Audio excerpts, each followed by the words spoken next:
Hey everybody, welcome back to another movie review. Hope you guys been enjoying the content on the channel as of late. Just got back from the theater, just parked at my house. Just 'cause it's, you never know how it is late at night, especially here in this area. Sometimes it just gets a little iffy, so it's best to just be in a safe space, in a safer environment like my home. Um, but I went to see another film. Yesterday I checked out Gladiator 2, and that review will hopefully be out before this one. But I went to check this film out because I was intrigued by the trailer, and I'm very glad that I did.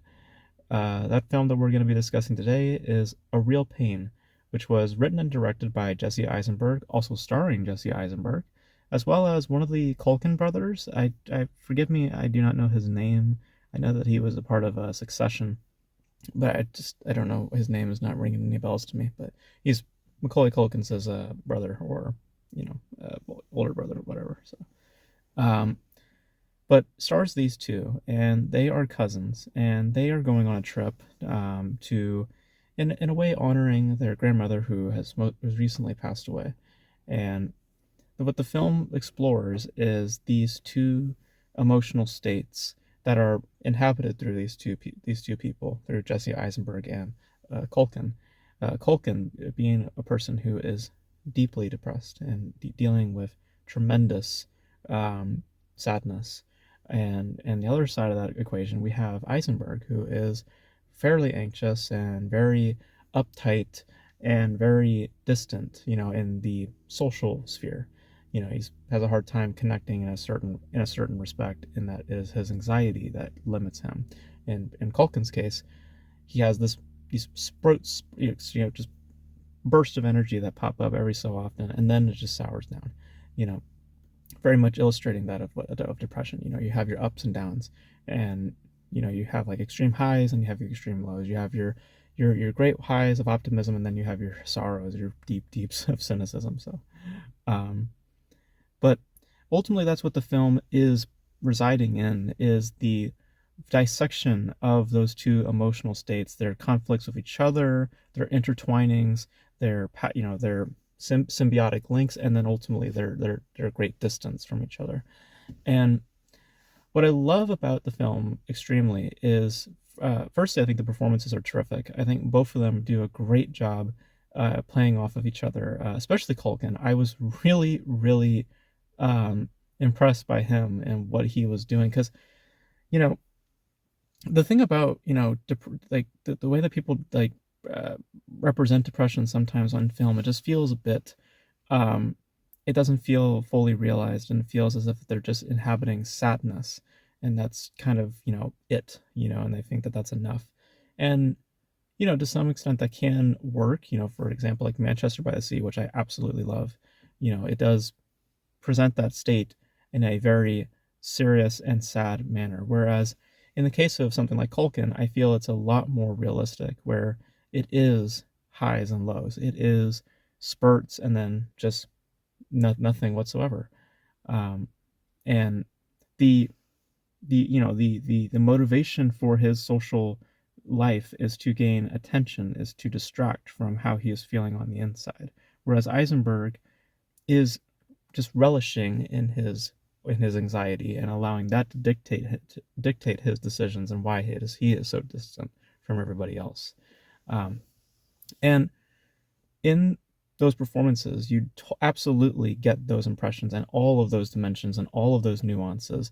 They are so fully realized within those two performances. And with Eisenberg, I think that he was very self-aware when he wrote this, because I think he realizes the kind of the limitations within his own um, personality. There's a certain flair that you get with Eisenberg, and in the spirit of what this character is that he is playing, it is totally suitable for him, absolutely suitable for him, and it just really is welcoming and just works for him just very, very well.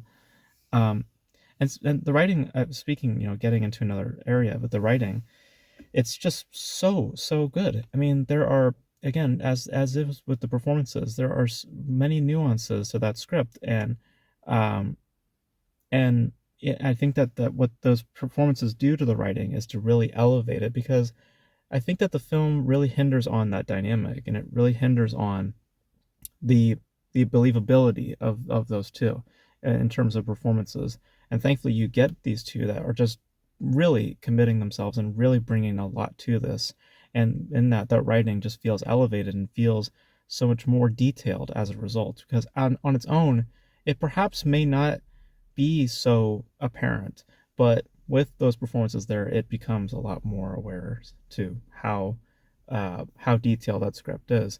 And what I think that the film also does on another level that I found to be really, really splendid is that it doesn't rely upon its writing to tell you the story. I think that what the beauty of the film is really the focus, and this is a compliment on the directing, is the focus on what it is not telling you, in that what the script is not literally vocalizing to you in the in the frame of what they show you with Culkin's face or Eisenberg's face in the either in their discussions or within their silence. It's telling you something very nonverbal in just all respects about how they're feeling on the inside. Because, as the title suggests, a real pain, it's an exploration about the internal conflict of these characters and what they are wrestling with and the differences between them, what makes them so distinct and so distant from each other, and to some extent also kind of marinating and again kind of meeting in the middle, and in a quite literal sense to some extent, and they in terms of just how story beats, it plays on that.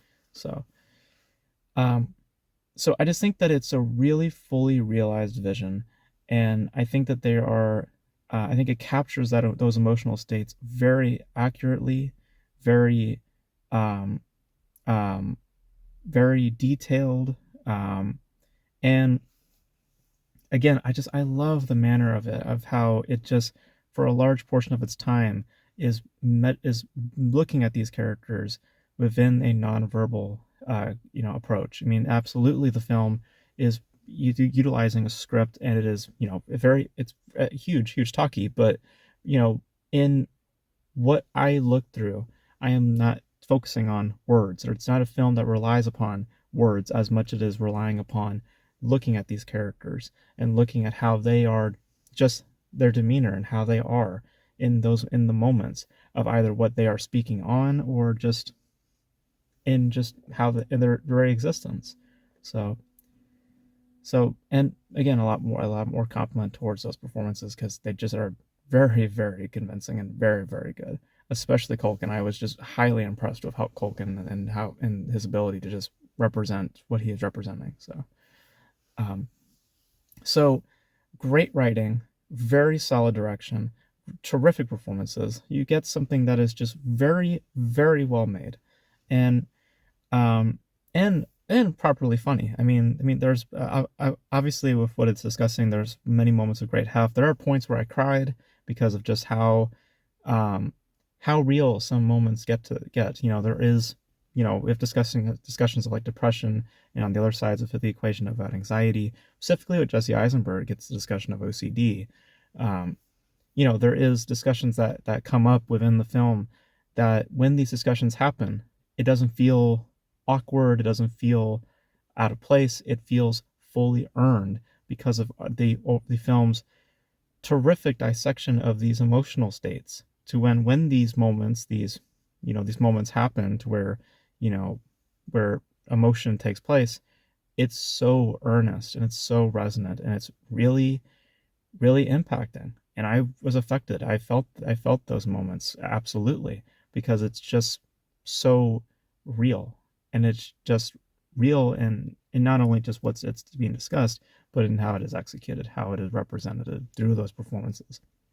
It just really, really impacted me. So I think it's a very good piece, and I think that there's a lot of great elements to it, and I think that the execution of these emotional states, how they represent these emotional states, I think is very nuanced, very detailed, and fully realized within those performances. I mean, just absolutely fully realized in those performances. And Eisenberg, very carefully and deliberately so, looking past what he has written and focusing more on who are these people and what are they doing and why are they behaving the way they are. And presenting that and I firmly believe in a very nonverbal manner. As I said, it is very talky. Like there is a large volume in dialogue, um, but a lot of the but a lot of the visual presentation could is absolutely in that approach of nonverbal, where you're looking past what is being spoken and you're looking more in the faces. What is happening there? What is happening there? And that's what the film is I think greatly concerned with, and I think is greatly appreciative because it creates so much more in this vision, to which I believe just gives so much color and so much expression and thus so much detail. And I think it's just generally just really well done. So yeah, really enjoyed myself with this, and I'm curious to watch more of Eisenberg's work because I know he's done other work previously. So I'd be curious to see other films of his. But as it stands, I thought it was very good, and hopefully you guys check it out. I have a feeling it'll probably just pass by, but hopefully you guys check it out because I think it's very good. Um, so yeah, really impressed. Really impressed with how they represented those emotional states. Just really fully realized, really fully detailed, and fully earned in its overall execution. So, and resonant too, extremely resonant. So, yeah. So those are my thoughts on A Real Pain. I really enjoyed it. I really enjoyed myself with it. I thought it was very well told, very well directed, and just splendidly acted. Just generally just a very good piece. So you guys, let me know your thoughts on A Real Pain if you guys have seen it. Your thoughts on Jesse Eisenberg as a director. Again, not familiar with him. This is my first introduction to him as a filmmaker. I know he's done a film, I believe it was with Julianne Moore in the past. I could be wrong on that, but let me know how that film was because I'd be curious to see more of his films in that space, in directorial space. But you guys let me know all your thoughts on this film and Jesse Eisenberg generally in the comment section below. And that's going to be it for this video, guys. Thank you guys for tuning in. And until then, I'll catch you guys in the next video. Bye.